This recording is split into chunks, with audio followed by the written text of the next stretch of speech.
All right, Long Road, we are introducing keypad entry. So if this door is locked between the hours of 5 a.m. and 8 p.m., each member who watches this video, answers the quiz, and submits the form will then be assigned or pick your PIN number, okay? Your PIN number works by putting it in, hitting the pound button. Once you hit the pound button, you'll hear this unlock. You'll pull it open. It'll be unlocked for 5 seconds and you'll hear it click. And when you close it, it'll be locked again, okay? This will also help you if you're like at the 5:30 class and maybe the coach leaves and they lock the door and you're like, oh my gosh, I forgot my water bottle. You'll be able to come back in and get it. Now that being said, when it latches here, please make sure that it's been pulled shut. Sometimes in the summer or the winter, like things fluctuate and it latches easy and sometimes it doesn't latch easy. It's something that coaches know is to always like double check that all the doors are latched. So this is me sharing that information with you too. So that's the entry. Now, if you are here by yourself, obviously like safety is important. So don't do anything silly. Don't be like maxing out a lift or whatever. But I also get like wanting to get a sweat in on a Sunday when you've had a busy week or you've been sick or you've traveled or whatever it is. So that being said, if you are the last person to leave, or you even believe that you are the last person to leave, there are a few things that you need to do. You will need to, when you leave, hit all of these lights off, okay? Definitely these larger lights, 1 through 5, before you make sure that the door latches behind you. Now, if you happen to have bathroom lights still on, turn those off. If you happen to have been back in the recovery room and there were lights on, turn those off. Generally speaking, we hit all the lights at the end of the day or even in between classes. The garage door is another thing that you may or may not use while you're here, though my general rule of thumb is like if I'm not staring at the garage door and I'm here by myself, I don't open it. When you open it though, you use this here, open. You only open it up to those security lights, or really just high enough to walk underneath. If you let it open all the way, it will get stuck all the way open. So open it as far, stand right here until it's the height you want it to be, and then you're gonna hit stop, or it will continue to open. When you go to close it, you'll hit close, and once it's all the way closed, it will stop itself, okay? Coaches will turn on and off TVs, so that means if you come in on a Sunday, you'll just have to use your phone to look up the workout, write it on a whiteboard, go old school, so you probably won't need to have the TVs on, but the music lives right here, needs to be plugged in to this cord, when you leave. Now it's a phone, you can take it with you, but it must be plugged into that cord when you leave. It cannot be dead for class. The code to the phone lives here. We use Fit Radio. Fit Radio is the paid music source on that phone. So open Fit Radio, head to it, or bring a pair of headphones, and then you don't have to worry about making sure that that's plugged in. It's one more thing. The fans are the other thing that you might turn on while you're here. This big fan is probably not one that you'll need if you're by yourself. If you're by yourself, I would recommend using this fan in the winter or in the summer, and it just plugs in right there. While we're back here, if you happen to open this door, it doesn't latch well. So when you open this door, you have to pull it. So if you're using this fan and you prop this door open like we do throughout the day, just make sure doors are closed behind you. So that's this fan. The other fan by the door, by the garage door, is always plugged in. What you're gonna notice is that the on button that's on the right side, it toggles up and down. If you toggle it up, the wheel will squeak. It'll be like, and you're gonna be like, oh my God, what did I do to the fan? And you're just gonna toggle it down. So just think, on this fan, always push this button down. You'll know you did it right if it doesn't sound crazy squeaky. To turn it off, you just center the button again. Now, the large fan, if there does happen to be a larger group here and, you know, there's 4 or 5 of you that have met up and you want the large fan on, all you need to do for the large fan is there's a control panel over here next to where the ropes are tied up or under this TV next to the bands. On it, you're going to see that there's a note. This cannot be on any number but 60 or 100. So you hit the green button and it should automatically go to 60 or 100. I always just sit here and make sure, like, yeah, let's make sure it stops at 60. Boom. That's usually what we use in class. Unless it's a really hot, humid day, it might be set to 100. Any numbers in between create a wobble in the fan that's not fun to watch. To turn it off, you just hit the red button. Okay?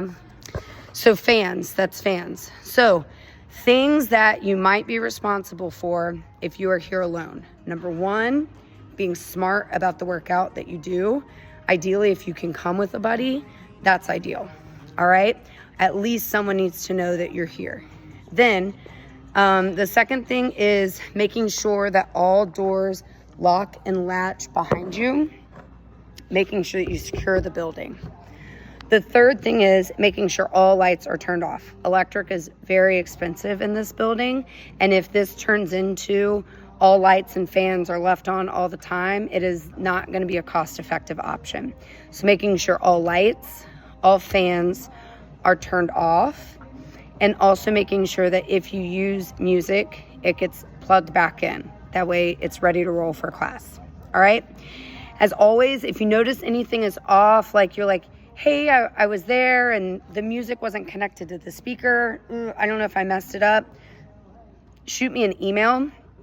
If it's something urgent, you can shoot me a message. If you message through the website, that's me, or through any of the Long Road social medias, like, I'll see it.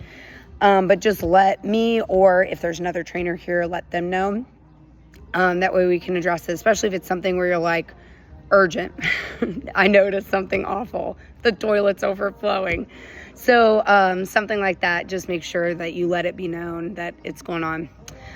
Okay, if you have any other questions, the only other thing that I thought about, because it's happened a couple weeks in a row where people have come on Sundays and they're worried about their check-ins, and there's not a class on Sundays, so it's a little bit of a different check-in process. So let me show you what that would look like. You would hit check-in, you type in your name the same way you normally would, but instead of being in a class, you're in open gym. It's all day, and you just hit check-in. And the check-in counts the same way it does for a class. Now, integrity is important to us, so I always say, hey, if you're coming for open gym, it needs to be at least the same amount of work, effort, that you would put into a boot camp or a CrossFit class. So I think a good rule of thumb is, like, if you missed a class that week, you're coming in on a Sunday, and it doesn't majorly interfere with Monday's workout. So like, I wouldn't do a back squat workout if Monday's workout tends to be like a front squat workout. But that's a good way to kind of gauge, like, okay, this would be a good option for today, and make sure that, like, okay, I'm putting forth the effort that I would put forth in any other check-in. All right, I think that's it. So here's what you're going to do. You're going to continue on to the Google form. You're going to answer some questions that are going to ensure me that you watched this. You're going to sign an agreement saying that you agree to all of it, and you understand that this Keypad access, this open gym access, is a privilege, and it can be taken away if it's abused. And then you're going to give me your favorite 4 to 8 digit number. I'm also going to have you give me a different number in case someone else picked yours, okay? So that being said, you will only hear from me being like, yes, your PIN number is in, or I might say, yes, your alternate PIN number is in, or if I have any issues, I'll just write you and be like, hey, you only gave me a 3-digit number, or whatever it is, okay? So as soon as I have your PIN number entered into the system, you'll get confirmation from me. And I'm just going to set up the Google form to email me, and as those come in, I'll create the PIN numbers. I do have to be here on site to Bluetooth to the device to create the PIN number. So just know that if it's a day that I'm not in, although I don't know that a day like that exists, if it's a day that I'm not in and working, then I may not make PIN numbers that day. So it may take a couple of days to get it made.